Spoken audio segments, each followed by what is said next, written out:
نحمده ونصلي على رسوله الكريم اما بعد فاعوذ بالله من الشيطان الرجيم بسم الله الرحمن الرحيم محمد رسول الله والذين معه أشداء على الكفار وقال النبي صلى الله عليه وسلم إن الله ينطق على لسان عمر وقلبي او كما قال علیہ النبی صلی اللہ علیہ وسلم۔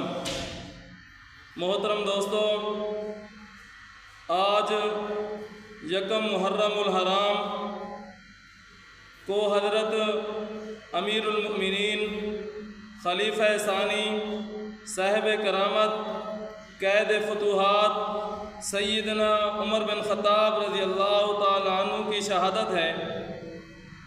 کون عمر مراد نبی، کون عمر موافقات عمر؟ آپ صلی اللہ علیہ وسلم نے فرمایا ہر امت کا ایک محدث ہوتا ہے اور میری امت کا محدث عمر ہے۔ اور آپ صلی اللہ علیہ وسلم نے فرمایا بے شک اللہ تعالیٰ عمر کی زبان اور دل پر بولتا ہے۔ اور آپ صلی اللہ علیہ وسلم نے فرمایا میرے بعد اگر کوئی نبی ہوتا تو عمر ہوتا۔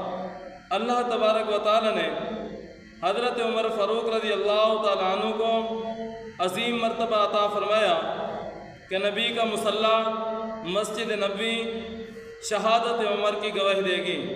اللہ تعالیٰ ہم سب کو حضرت عمر رضی اللہ تعالیٰ عنہ کی صورت اور سیرت پر چلنے کی توفیق نصیب فرمائے۔ وآخر دعوانا الحمدللہ رب العالمین۔